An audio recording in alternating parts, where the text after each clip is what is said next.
It's time for a Big Blue Kickoff Live. Nobody can ever tell you that you couldn't do it, because you did. On Giants.com. You know what I saw? New York Giant Pride. And the Giants mobile app. 17-14 in the final. One touchdown, we are world champions. Believe it, and it will happen. Part of the Giants Podcast Network. Let's go out there like a bunch of crazy dogs. Have some fun. Hello, everybody. Happy Friday. Labor Day weekend is on the horizon.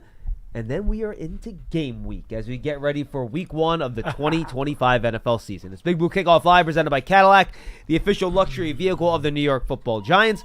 I am John Schmeelk. He is Paul Dottino. You are calling in on the phones right now at 201-939-4513. We'll take your calls. We'll take plenty of them. But usually we do our over-unders, Paul, all the way back in like June. Right. And I decided this year we're putting ourselves at a disadvantage here. We haven't seen camp yet. We haven't seen what the injuries are going to look like. We don't even know what the team's going to look like. So I decided to push it. The problem is that you run out of time pretty quickly when you get to the end of August. Yes. So we usually do like one show offense, one show defense. We get different talent involved. Well, we're squeezing it into one show. And that's going to be today. I narrowed the categories a lot. I just did one for each player rather than like multiple categories for each player. I picked the one that I thought was kind of most important for the player in defining the type of season that they're going to have. Okay. And I did a couple team stats. Okay. So we're going to do that today. I gotcha. We'll see. If we don't get a ton of calls, we might even do some playoff predictions. We can have fun with that too. But I think we'll get calls. I think we will too. But I think we have to lead off, Paul, with the news that's been, I mean, if you've walked by ESPN, there's only been one thing they've been talking about for the past 16 hours or so. And late yesterday afternoon, the Dallas Cowboys, who the Giants who the Giants play in week number 2 this year, and obviously is a longtime division rival of the Giants, which is why it's significant and why we're talking about it, decided to cut off their contract negotiations with Micah Parsons and trade him to the Green Bay Packers. I don't think we need to kind of go through the Cowboy angle of this in terms of how they handled the negotiation and what they did. Other than I think both of us are pretty surprised. The late word was that Parsons and his camp basically went to Jerry Jones late in the process and said, hey, let's start over here. Let's negotiate this. And if the reports are to be believed, and I think Jerry Jones pretty much confirmed this at his press conference yesterday, which I still have not watched. I'm going to watch that later today if I have time. That said, no, we want you to play in the 5th-year option.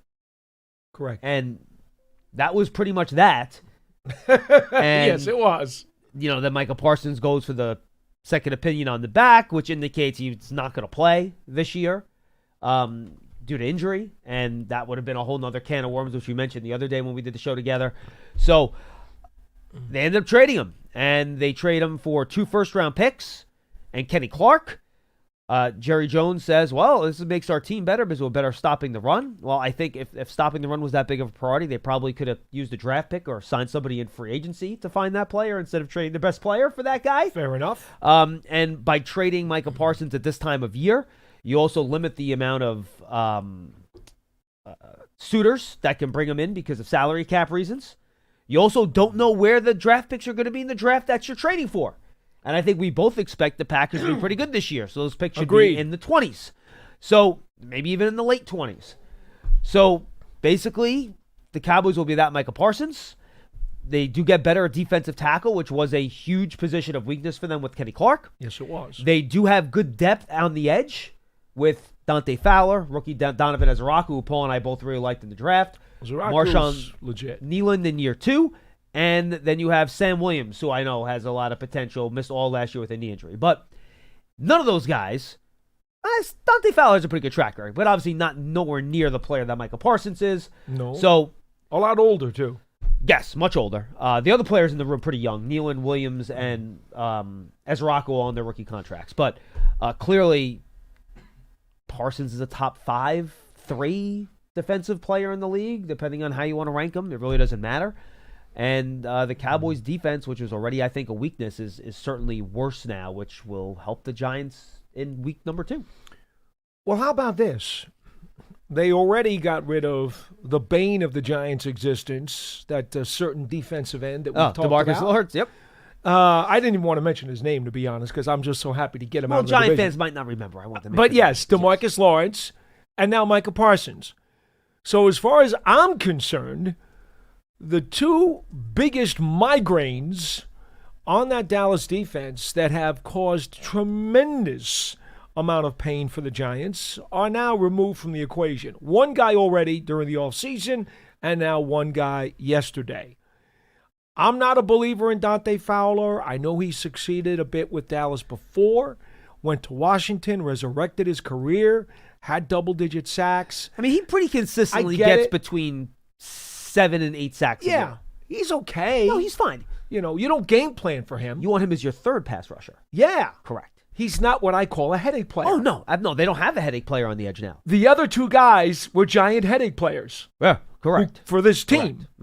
So, you know, Ezeraku has much upside. John and I both think he has much upside.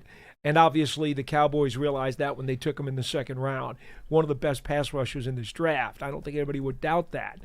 But, you know, how raw is he? I don't know what kind of camp he's had. I don't know what he did in the preseason games. I didn't watch Dallas. I think they've been pretty happy with him, but I haven't seen him take any snaps. I don't know. So here's what I will say.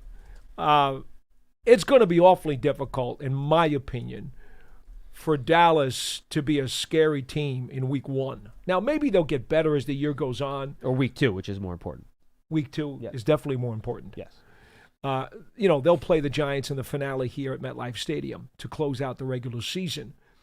I do think that Dallas may be a better team then than they will be in September. But right now, this totally flips the pancake for me as to, all right, well, it's Dallas. Don't get too confident on me now, Dottino. Well, no, it's Dallas has owned the Giants now for the better part of the last decade.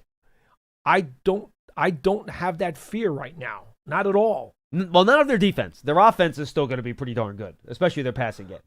Yeah, but usually when the Giants have gone up against Dallas, it's been Dallas's defense has done a significantly nasty job on the Giants. Especially the front. I agree with Yes. I mean, there have been some times where, you know, the Giants' defense was respectable and then fell apart in the fourth quarter because the offense couldn't keep the game close. that. No, absolutely. So, no, I'm not crying any tears about this trade at all. I'm sorry to say. Paul had a very good late afternoon yesterday. Well, I didn't have a bad one either. can I tell you the truth? I was doing my power walk. And all of a sudden, I got a text from somebody upstairs said to me, Packers Parsons. And I couldn't help myself. I'm like, they didn't give me a sentence. They just said Packers and Parsons. And I was thinking to myself, well, are they talking or are they actually making a deal? I couldn't figure it out. And I was like, you know what? I'm just going to let it go. And I'm just going to keep walking. I'm going to do my laps. And I'll figure it out when I get home. And then a few minutes later, somebody else called me and said, Packers just made a deal for Parsons. And I was like, okay, time to pick up the pace. You picked up a couple of miles per hour after that news? I did a full 8 yesterday. Jeez. I did a full 8 miles. All right. You want to do some over-unders here, Paul? Sure. So as always, I try to put these numbers together based on historical precedents, and I just try to put them at thresholds that I think are significant for the Giants and their success this year. Pearson, you can track these for us in the doc. Paul and I will both go over-under on these as we go. So, Paul, we're going to start on the offensive side of the ball, and we're going to start with Giants quarterback Russell Wilson. Yeah. So I made these numbers pretty simple. Okay. I started with over-under 3,000 passing yards. Now, keep in mind, this total number will be dictated largely by how many games he plays. I agree which with is that. part of the conversation here, which is why I picked that number. Russell Wilson has finished with over 3,000 yards every year of his career, except last year when he only played 11 games at 2,400. And then the year prior with Denver in 15 games, he finished just over 3,000 at 3,070. Over under, Paul, 3,000 passing yards.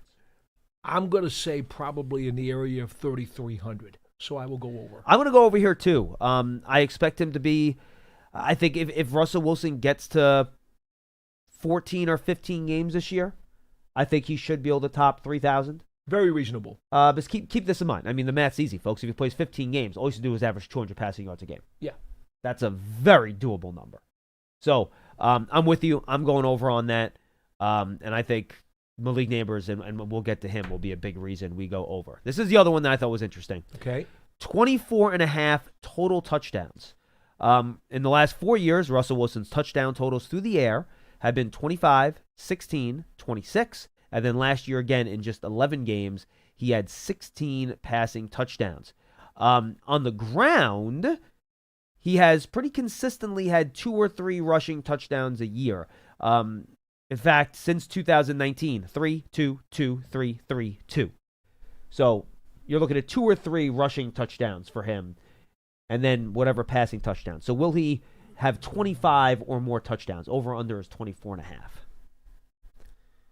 Wow. I picked a good number on this one. No, this is a really good number. You know why? Because I think he will throw for 23 or 24, and I'm not convinced he's going to run for any. The Giants, Thibodeaux is a touchdown gobbler.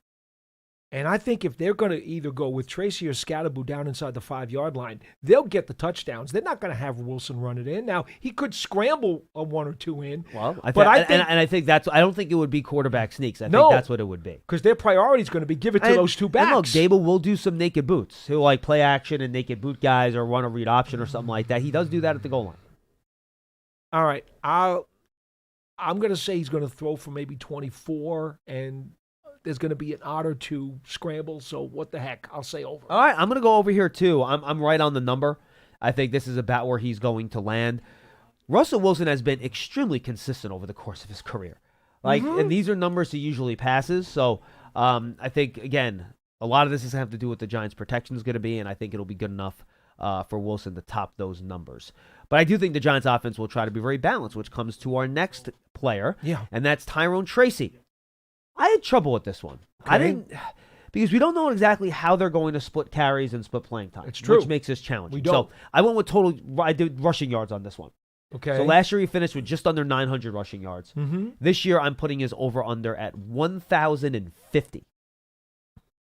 I thought about doing 1,100. I thought that was maybe a little bit rich, depending on how much they decide to give the ball to Singletary and Thibodeaux.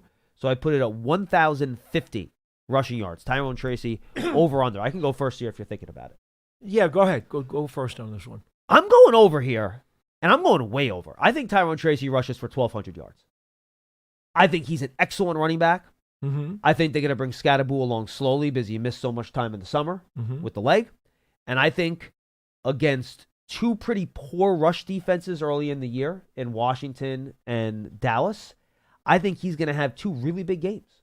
And I think he's going to start rolling, and at that point, they're not going to want to take him off the field. Because he started the season really hot, running the ball well against 2 pretty poor defenses. So I think Tyrone Tracy has a monster year. I think he has a chance to make a Pro Bowl. So I'm going to go with Tyrone Tracy well over 1,050. Monster year for me would be like 1,400 or 1,500. That would be a monster year. I mean, when's the last? I guess. Right? I mean, Don't you think? What would I'm looking at the NFL rushing leaders. Hold on. Well, because if you're going to play 17 games, right, you don't have to rush for 100 yards a game to get to 1,400 or 1,500. So to be a monster year, I think 1,400 is probably a monster year. No. No. Let me look at yards here. If he rushed for 1,200 yards, 3, 4, 5, 6, 7, that would make him 8th in the league in rushing.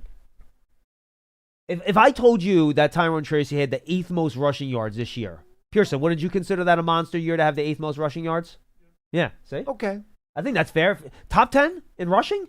Yeah, that's really good. Well, that is really good.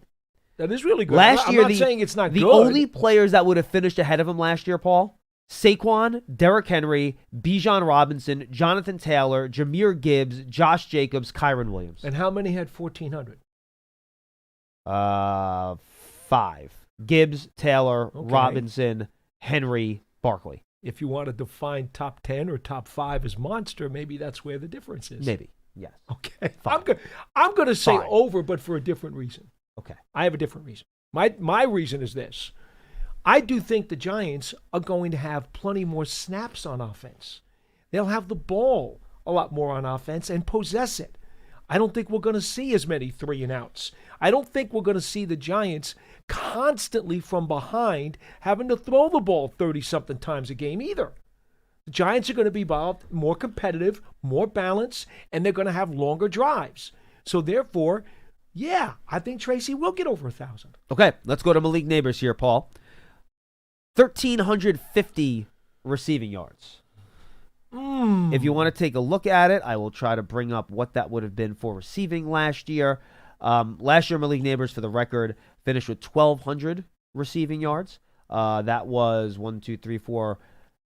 Let's see where that would have ranked him in the NFL. I was looking at receptions. He had 109 receptions last year, which, by the way, would have ranked, which did rank 5th in the league. Yeah. And I'm trying to sort by yards here, but NFL.com is not cooperating with my sorting attempts. There we go.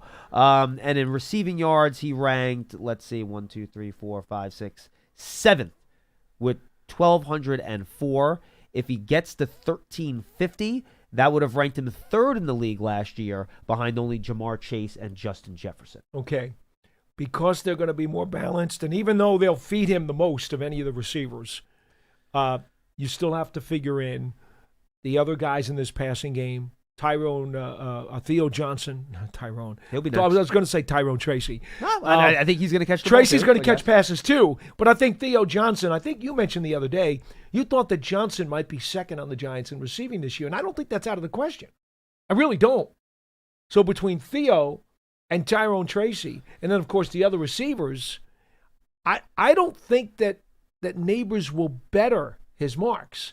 He might catch 95 passes for 1,200 yards, but he'll fall maybe a little bit short of both of last year's numbers, I think. But the Giants will be a much better, much more effective offense because they will find other ways to get some of those other guys some big-time plays. So even though he will still be the key to this offense and the guy they feed the most, I'm going to say under. I'm going over, and I've said this before. This should surprise nobody. I knew you would. Because they are going to feed him incessantly. I understand that. And if he's healthy enough, and again, I think he might be one of these guys this year that every week it's questionable with something, but he ends up playing. But I think they're going to feed him all day and then twice on Sunday. So, all week. So I just think he's going to get a ton of catches. And I don't think the other receivers are going to – I think they'll be fine, but I think it's going to be kind of split pretty low evenly among the other guys. Again, I just think Neighbors is Dable's going to make sure that he's getting the ball in his hands, and so is Russell Wilson. So I'm going to go over on the receiving yards. I would only ask you this from a flip side perspective. If Neighbors is still the guy, and they're going to do everything they can to try to take him away because nobody believes that maybe the Giants wide receiving core is that dangerous, well, then it does seem, as we just said a minute ago, that Theo Johnson and Tyrone Tracy are going to be big parts of this passing game. And if the Giants are more balanced, okay, if they are more balanced, then that means the back 7, whatever concentration they have, they're going to shift it to Neighbors. And they're going to say, okay, one guy's going to have to come down, and let's say the safety, strong safety's got to come down in the box or whatever it is that they're going to do. They're going to have to start respecting the run more, and then that means there's going to be less material in the back end to deal with the Giants' pass game. Well, they're going to have to concentrate as much as they can on Neighbors. True. So I think Johnson and Tracy are going to have really big numbers in the pass game compared to what they did last year. All right. Well, we're going to get to that in a second. Well, I did 2 numbers for Neighbors because it's the Giants' best offensive player. That's okay. 10.5 touchdowns, over or under?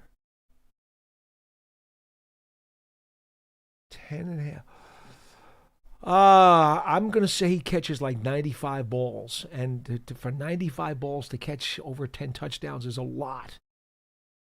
I'll go under. I'm going to go under on touchdowns too because I think the Giants are going to try to run it in a lot inside the 10. You know how I feel about the run game and Scatterboo. All right, so we agree with that. We'll both go under on the touchdowns. Yeah. All right, let's pick it up here. Theo Johnson. I just increased the number on this because you were raving and ranting, so I'll make it tough on you. 60.5 receptions. 60.5. I'm on record saying he should catch 55 and average about 13 yards a catch. That's what I want out of him. I'm expecting a lot.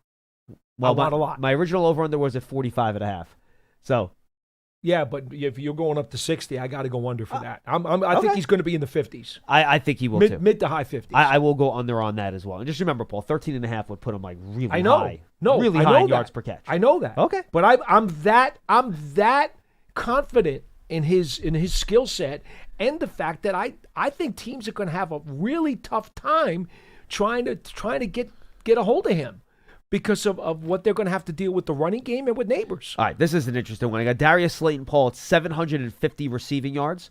I'll just list his receiving totals for his career. Oh, boy. 740, 751, 339. He was hurt that year. 724, 770 last year, 573. Over under 750 for Darius Slayton. The second you said that number, because I know Slayton so well, I'm like, he just the most common number you could possibly pick for him. That was the easiest one. Yes, that's very cruel of you.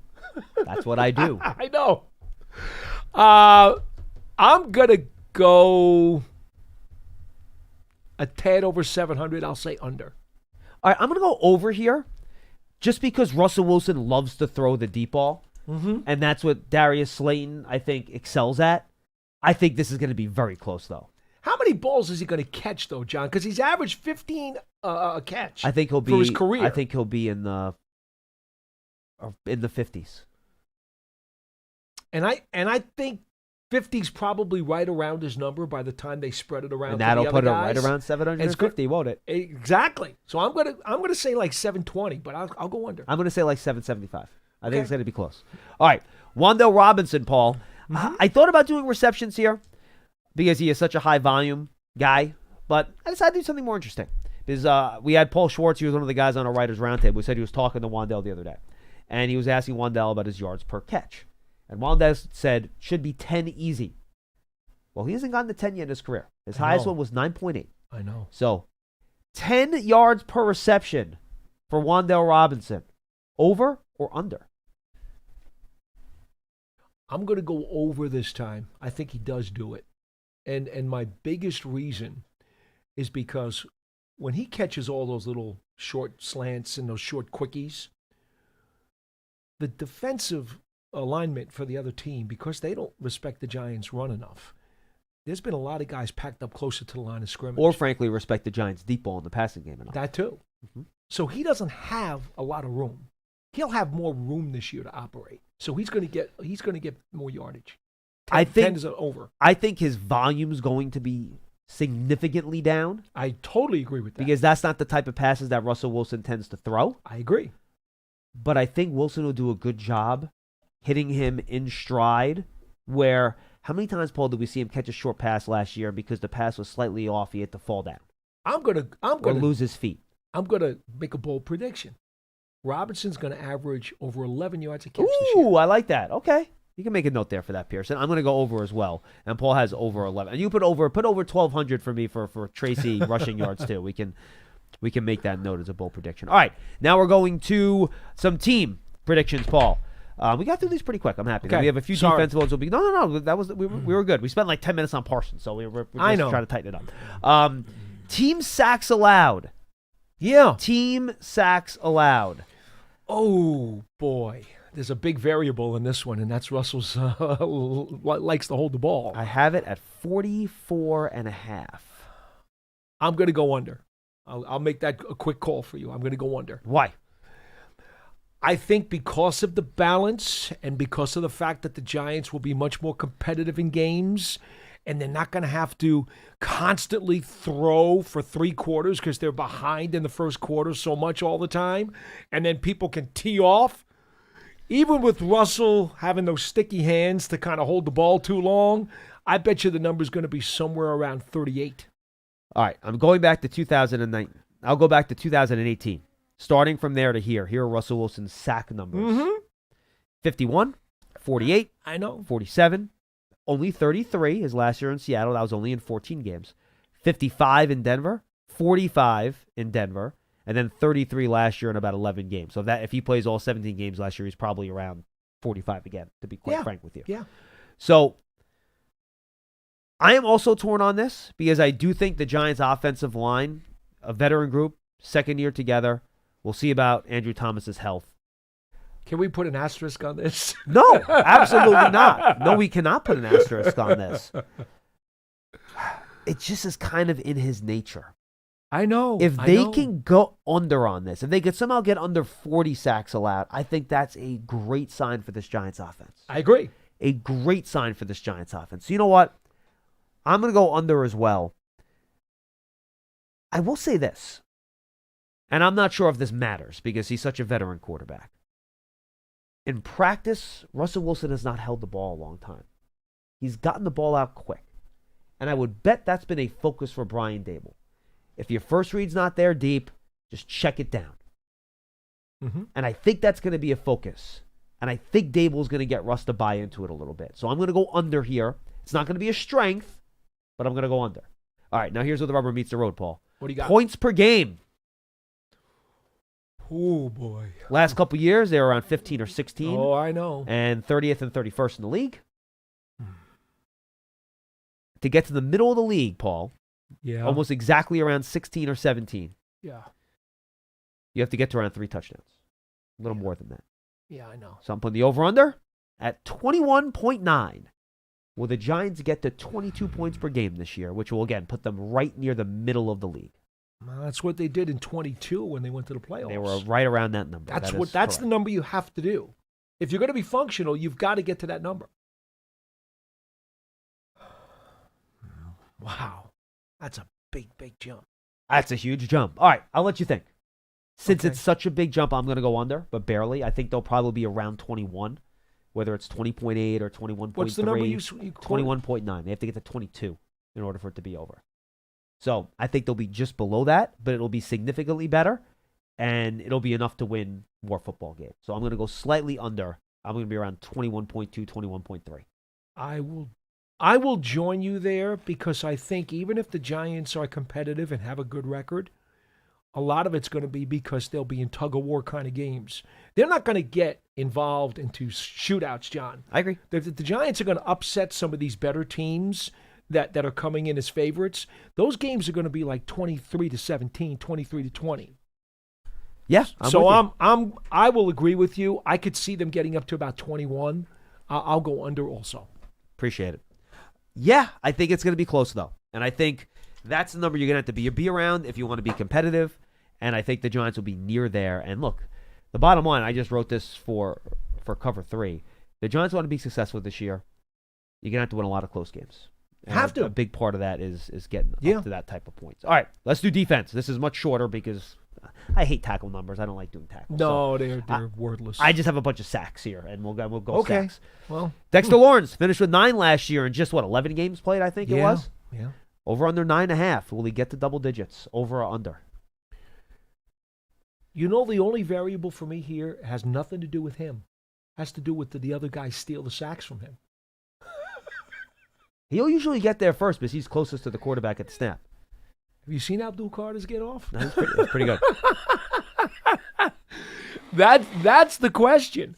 How many sacks get stolen from Dexter because his teammates are just so ferocious that they wind up closing the pocket and getting the guy first? Or for that matter,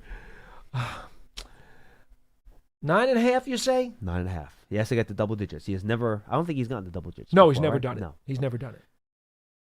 I'll give him his 10. Go ahead, why not? My concern here. I mean, you think he would have gotten it last year if he was there's no played the whole question. season, right? Here's There's no the problem, question. though. But they didn't have guys stealing sacks from him last year like this going year. to start slowly this year because of the slow offseason? I know. That's the only thing that has me nervous here. If you tell me I'm getting 100% of Dexter Lawrence for his regular snaps and he's his dominant self in week 1, I'm going over here and I'm not even blinking. I'm not blinking. It's an easy one. Or was last year an outlier where just nose tackles don't get that many sacks very often? See, I'm gonna give you a little something you want to chew on. If the Giants are not constantly playing from behind beginning in the second quarter all the time, No, he could have had 15 last year. there'll be more pass attempts. I 100% agree Right? with you. All right, I'm going over. I'll So- go over 2. I'll have faith that him not doing a lot this offseason has more to do with them just being careful with the injury. That's kind of how I'm leaning too. So And with more pass attempts, he'll have more chances. I agree. Brian Burns, 9.5. Over or under? A lot of these numbers are going to be very similar. Yeah, I know. He's been only in double digits once in his career. Yeah, he had 11 one time, right? 12, I believe. Was it 12? Yeah, Okay. I think it was 12. And Thibodeaux had 11.5 one time.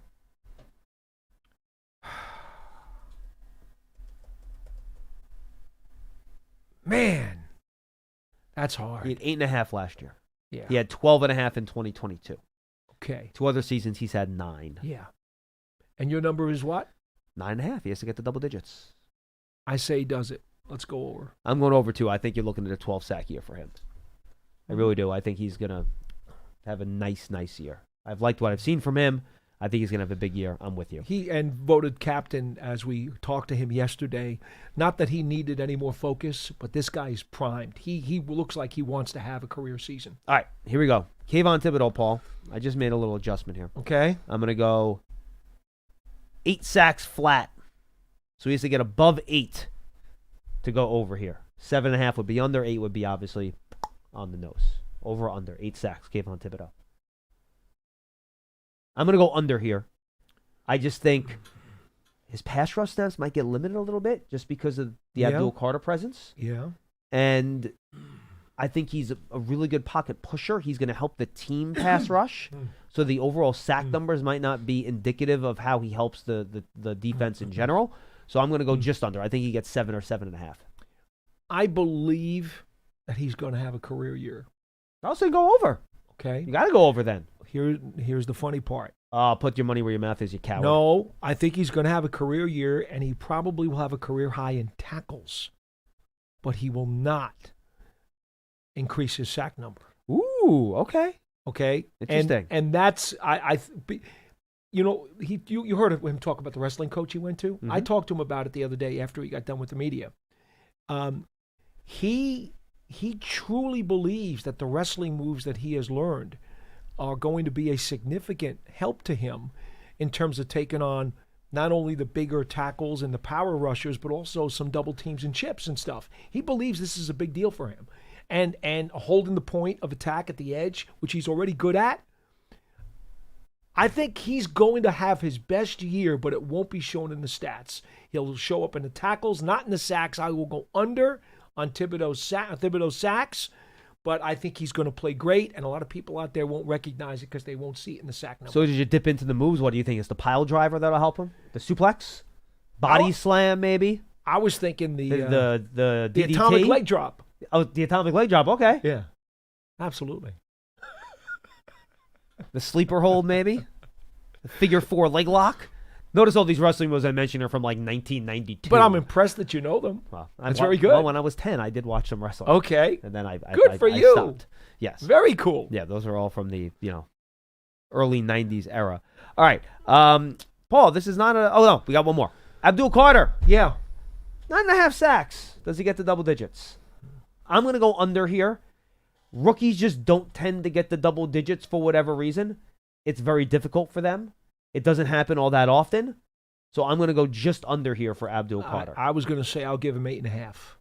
I think he may have more sacks than Thibodeaux, but Kayvon is going to have a much better year. I'll be honest with you. I really want to go over here because I think he has the talent to go over. Be great. I'm just going on history where rookies don't tend to get the double digits. No, I mean, look, we know LT didn't get to double digits as a rookie. 9.5. I mean, are we going to presume that Abdul Carter is going to have more than LT? Now, of course, he's got 17 games. Correct. So, in theory, right, the math, he could do it. Pearson, go over. I'm changing my mind. Abdul Carter's a monster. It's a freak show. Okay. I mean, you've watched him in one-on-ones. I love how quickly you're just like, oh, what am I doing? I'm overthinking this, dude. I know what I saw in training camp. Yeah. I know what I saw. Well, I'll help you out with that, too. I'll give you a little more confidence in your changing of the pick. Azeez Ojulari had 8. Yeah. Right? Yeah. Abdul Carter's a monster. So, I mean, I think we've seen the difference in those physical tools. Correct. All right. Paul, this is not an over-under or fact or fiction. It's just a simple question for you. Mm-hmm. Who will lead the Giants in sacks this year? Brian Burns. I agree. You got Burns in for both of us, Pearson. Team sacks, over-under, 49.5.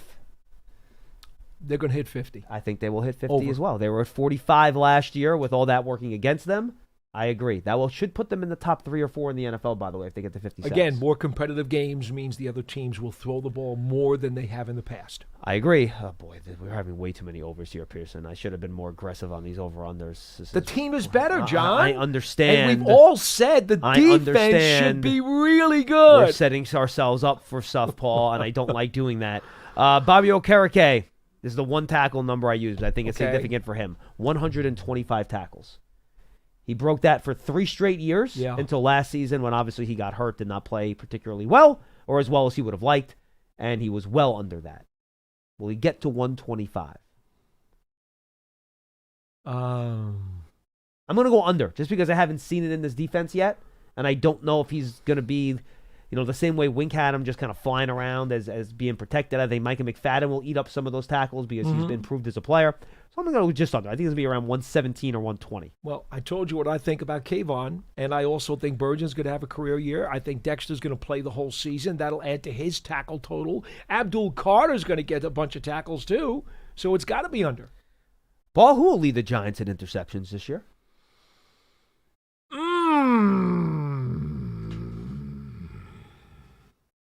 It's quite the sound. I think we should save that as a drop.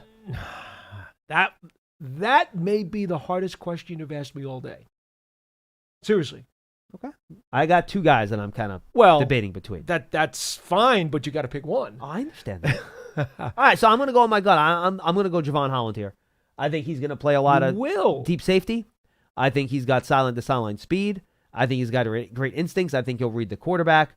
I'm going to go with Javon Holland. And I know the NFL numbers do not indicate that. No, but I remember the way he played in college, and I think he will be a ball hawk this year. I'm going Javon Holland. Yeah. Part of me badly wants to take Newbin because he's heard enough. That was my other guy. He's heard enough about how he didn't get picks last year.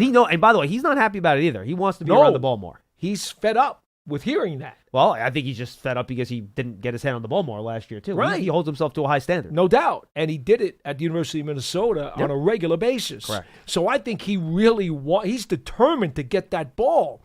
But at the same time, the way the Giants are going to play this defensively, I think Holland will have more chances than he will. How about Thibodeaux? He has more interceptions than either one of those safeties. Oh, I know. And I just talked to him yesterday. I love the way watching that guy play. He is really something special. But if I'm the other team, I don't want to be throwing at him very much. I'll go Newbin. Put Newbin down for me. That was my choice B. So those are the 2 guys I was going. I mean, because let's face it. And I thought about a Debo, but I don't know. I always like picking safeties for these answers, not corners. So yeah, but besides, with the Debo's track record compared to the track record of Banks and Flott, who are you going to throw the ball at? In honor of Matt Sytak, I will put Dane Belton in there as the resident Dane Belton fan club guy. All right. Team interceptions, Paul. Yeah. The Giants had 5 last year. Only one team had fewer. That was the Cleveland Browns. Over. That is not the number. It's not the number? No. I tried to jump the gun to force you. Much like before, I gave you a number here that would put the Giants right smack in the middle of the league. Okay. Over under interceptions, 12.5. Over.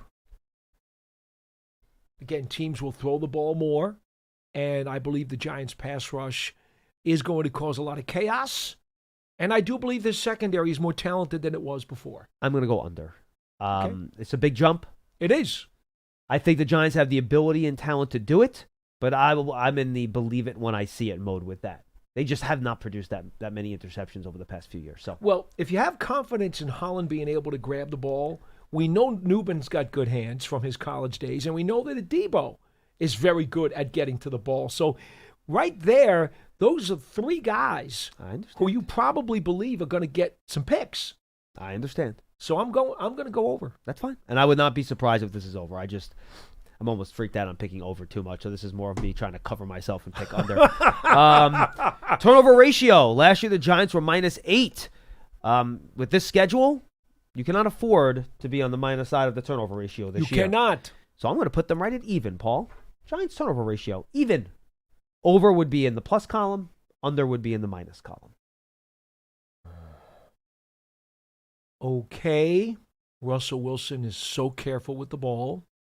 Tyrone Tracy did have some ball security issues last year. Yes, he did. Although they have worked on that with him. Though he did get a ball knocked out of his hands in week 1, though his knee was down. Oh, yeah. The preseason, week 1 of the preseason. Yeah.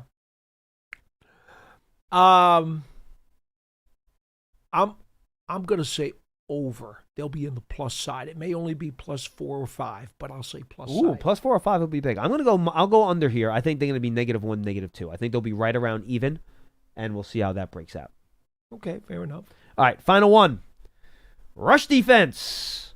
Again, I found the number that'll put the Giants right around the middle of the league. Okay. Yards allowed per game, 119. Will they stay under 120 in rushing yards allowed per game? Over or under? They were, I believe, 5th worst in the league last year, if I remember right when I looked at the rankings earlier today. Again, teams, I think the competitive nature of the game flow is going to force teams to be throwing the ball a lot more than they have in years past, where they've been just able to run the ball in the second half. So, by the way, under in this case would be a good thing. Under 119 would be a good thing. So. Yes. And so I'm going to stick with the fact that I believe everything I've said in general about this club, which means they'll probably hold teams to about 115 yards. I agree with you. I'm going to go under. I think they'll be right around that number. And I think they're going to miss fewer tackles. I think they'll be more disciplined.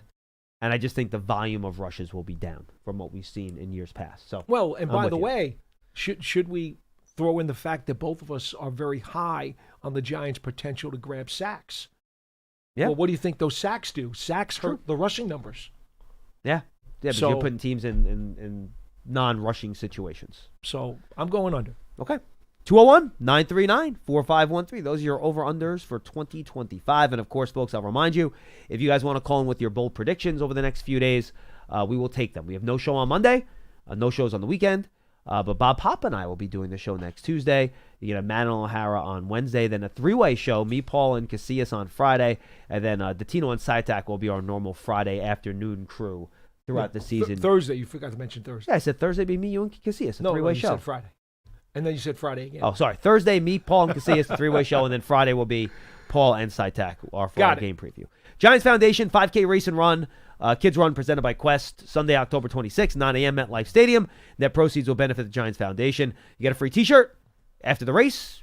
You get a festival, live DJ, Giants Legends. Register now, giants.com/5K.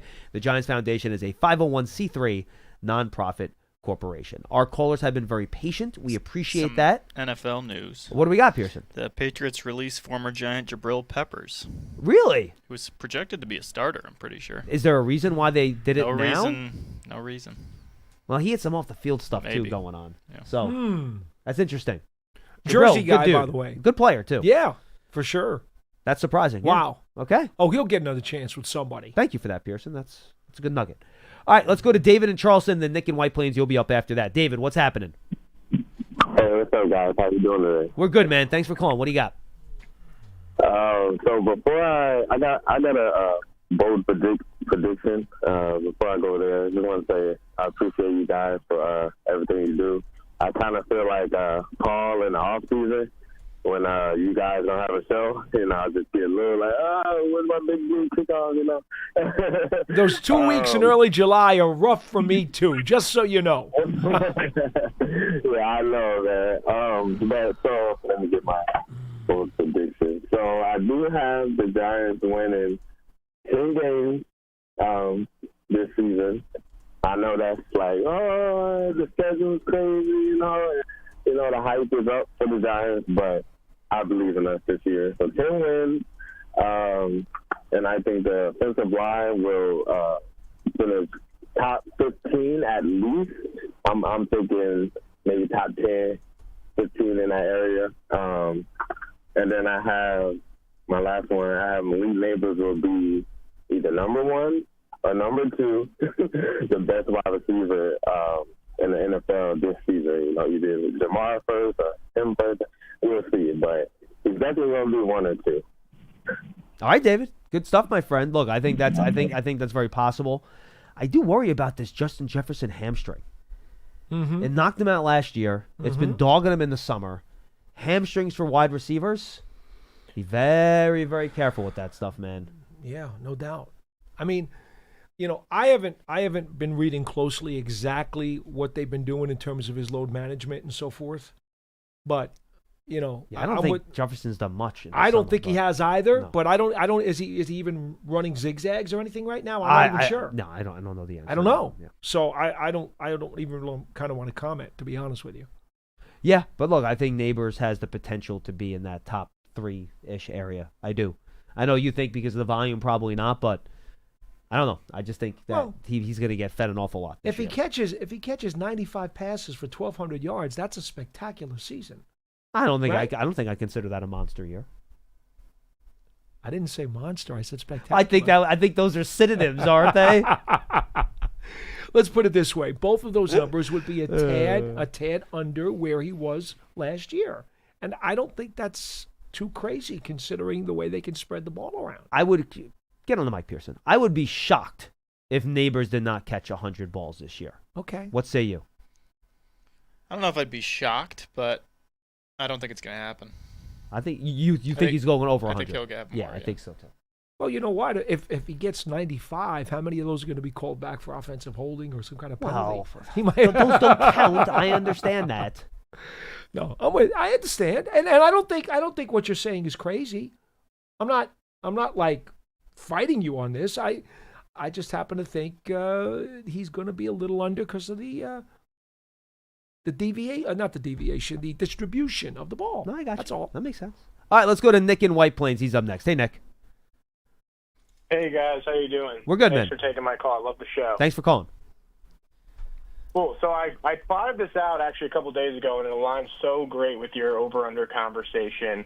But so we had 45 sacks last year in 2024, and I went back and I looked at all the game logs because I wanted to know exactly what you were talking about, Paul. How many of those sacks came when we were leading or tied versus trailing? And I know that 31 of our 45 sacks last year came when we either had the lead or were tied. Wow. So I'm thinking good research. That with improved quarterback play, hopefully we're in some better positions in the score-wise. And then obviously Carter and Golson coming onto the team. I mean, I think that if we can rush the passer like we did last year when we were leading or tied, that's 68% of our sacks came in that situation. So what are your guys' thoughts on that? No, Nick, you make a great point. And how this defense performs in terms of a pass rush is going to have a lot to do with how the offense scores points and gives this team leads. You went and counted the Giants up last year. I think that's a great job out of you. That's great. And just seeing, I kind of figured all this out watching other teams play the Giants, where a lot of times to a half or 2.5 quarters, other team had 2-3 sacks. But then when the Giants were down 14 or 17 in the third quarter and fourth quarter, teams would rack up 3 or 4 sacks when the game was already basically over because they know the Giants were going to pass the ball and they could just eat. So it really does make a difference. If the other team can control what they're doing offensively with runs and play action and max protection because they don't feel the pressure of having to move the ball and score points, it becomes very difficult to get sacks. And it's mentally for the quarterbacks too, right? If the quarterback feels like, all right, I can check this down if I see a rusher coming because I have a lead and I'll take my 4 or 5 yards, that's great. But if the quarterback sees himself down 7 or even down 3 late in the game and they feel the pressure of having to make a play, that's when they hold the ball a second longer. That's when you can get your sack. So, Nick, I think you are 1,000% correct. I think most people ignored the term game flow until recent years when, a lot of analytics people started to talk about different things. And we've been talking about that a ton. But I think for the most part, for years and years and years, people didn't talk about game flow very much. And then in recent years, it has become a popular topic of conversation. And I think in a lot of ways, it's still underrated in terms of how games are going to play out. That's why it's so important not to have a terrible first quarter. And this team in particular, this offense, has been horrific in the first quarter for how many years? A half, even. I mean, the Giants have scored fewer points in the first quarter and the first half than any other team in the league the last 2 or 3 years. It changes everything. So game flow has to change. Yeah. And what's the easiest way to do it? Great defense and special teams help tilt the field. No, you change it by scoring points. Well, yes, that's how you change it. You change it by scoring some freaking points. I get How about scoring on your first drive? Well, yes, absolutely. How about that? I'd like to see them only have to go 60 yards, though, instead of 80. All right, fine. Well, I mean, it's hard to go 80 yards now. You get a touchback. Well, it brings it back to the 35-yard line now. Nick, you got anything else for us? I was just going to say, all that being said, if we can get our guys to stay healthy, which I know last year, Burns, Tibbs, Dex, all of them had injuries to different degrees. With Carter, I think that 49.5, what you had, we got to smash that. I'm thinking we're closer to 60. Oh. Well, Nick, appreciate the call, man. If you get to 60, you're leading the league. Yeah. Yeah, that's a big number. That's a big number. I'd be happy with 53. Let's go to David in North Carolina. He's up next. Hey, David. Hey, guys. I know preseason football is kind of frowned upon now, but I used to really enjoy watching it and kind of seeing. I felt like back in years past, and this is going back a while, but say 15 years ago, you could maybe catch a glimpse of somebody that stood out. And I remember in 2000 when Ron Dane was drafted, to me, Tiki Barber just looked like a different animal that preseason, and I'll never forget that year thinking, this guy just looks different. And he, of course, had a great year that year, and that was kind of his coming out party that season. But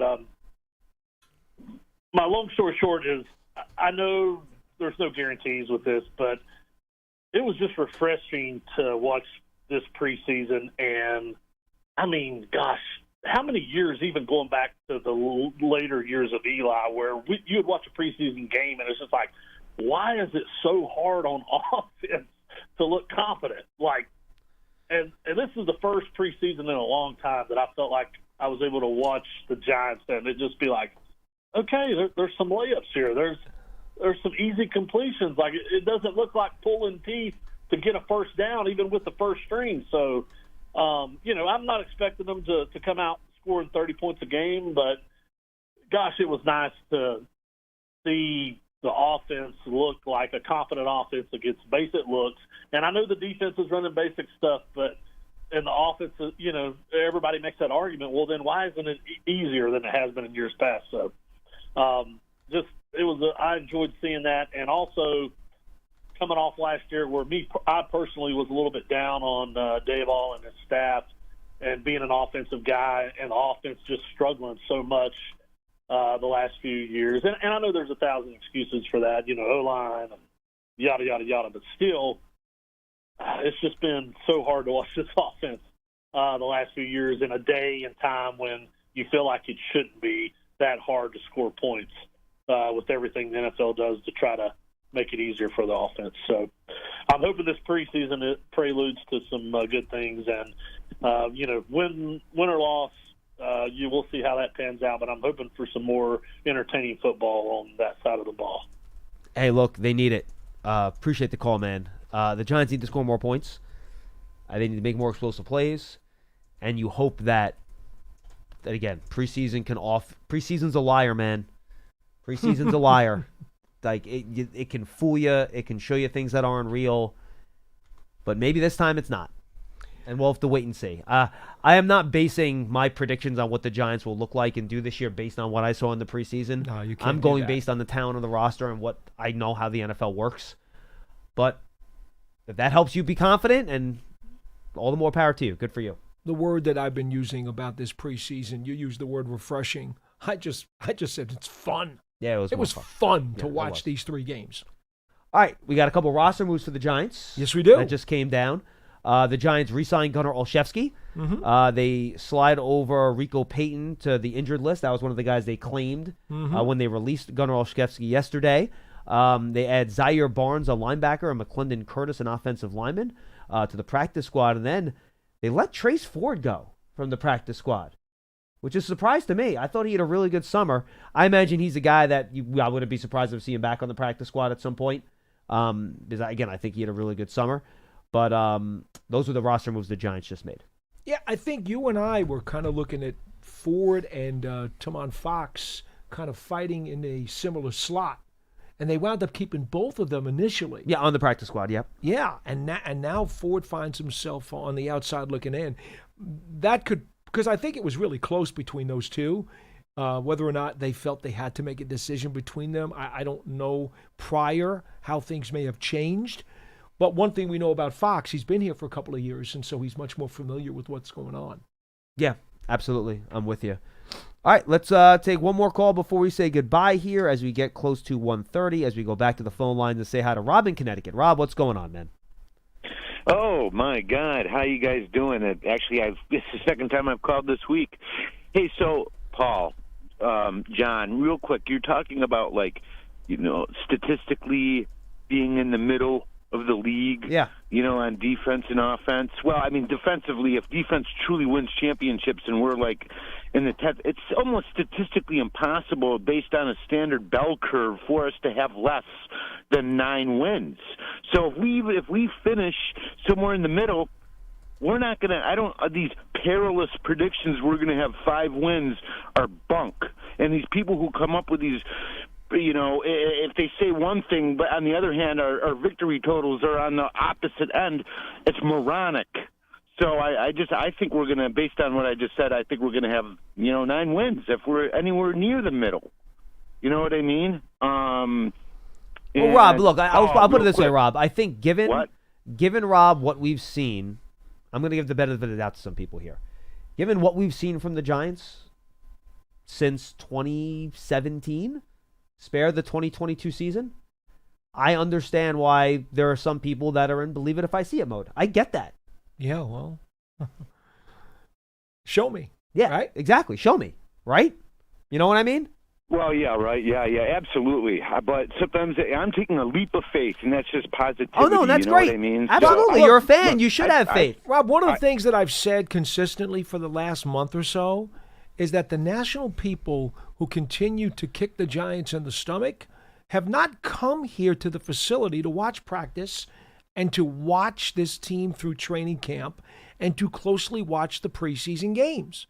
Those people who have come from the outside, the Albert Breers, the Brian Baldingers, those types of guys have come in here and said, they look much better.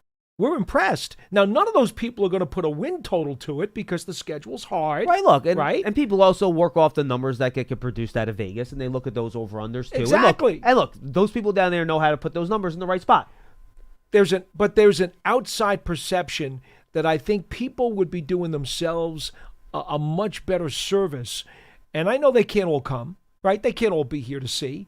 But if they're here and they see what's going on, every single one of the national people who's been here has come away saying the Giants are a lot better, and you guys, wow, you've done something. Well, but they also say, yes, they're a lot better, but boy, this is a tough schedule. I'm not sure it's going to be reflected in the win total. No doubt. That's why none of them come away with a number for wins. Correct. None of them. Correct. But they all say the Giants are a better team. Go ahead, Rob. Yeah. Hey, look, Paul, real quick, what is your the worst loss? Would it be the San Francisco game in 2002, or would it be the Flipper Anderson game in 1989? Oh, my goodness.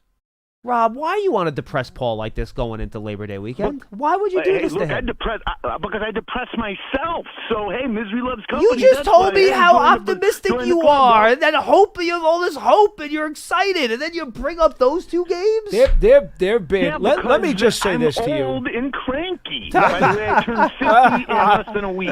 So, hey, that's why. I've probably had about 10 games that really gall me to no end. Thank you for the call, Rob. And you certainly picked 2 of them. When you're in so much pain that gallons of blood are gushing all over the kitchen floor. Gallons of blood? Does it really matter? It's got dark. Does it really matter if one loss was a cup of blood more than the other? Does it really matter at that point?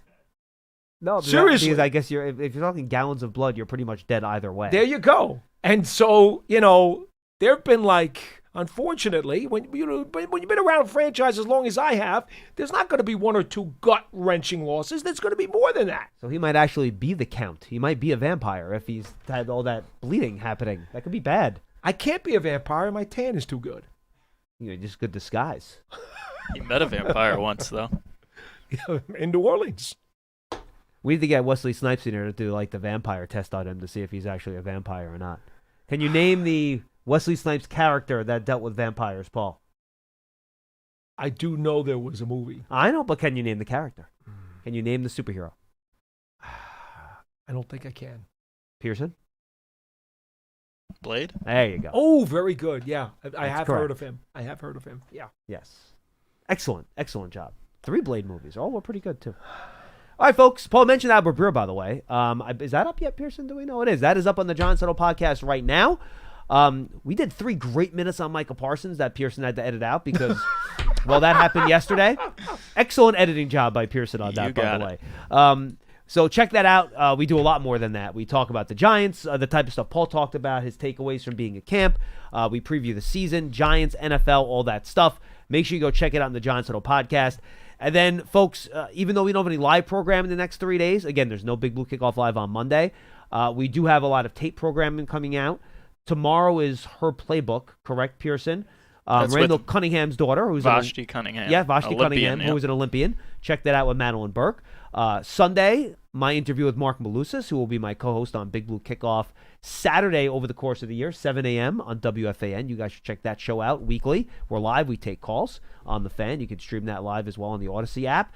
And then on Monday, we have our Writers Roundtable, which I recorded this morning with Paul Schwartz, Art Stapleton, and Chris Bizignano from Giants Insider. That's over an hour, so that should feed your BBK needs yes, on Monday. I made sure we gave you extra and it takes content. forever to edit, by the way. Well, it's not the editing. To export, it's sorry. More, yeah, it's more the exporting. Paul was heartbroken. He wanted to come in here on Monday in the worst way to do a show, but Pearson said no. Under no circumstances is that happening. So Pearson vetoed him. Look, I get it, right? In fact, you're going to not be in the building for 2 straight days, Monday and Tuesday, Paul. Or how are you going to handle that? Well, there is a practice on Monday, is there not? That's Zoom, I believe. Oh, is it Zoom? I think it might be Zoom. If Coach is going to do an in-person chat or whatever, if he's going to do a media avail, I'll be here. He's definitely not doing it, Pearson. I don't mean to break news here if any media members are watching, but I believe that will be a Zoom call on Monday. Well, then I will not be here until Wednesday. You could lurk in the back of the room as Dabes does the Zoom and be creepy about it. Want to do that?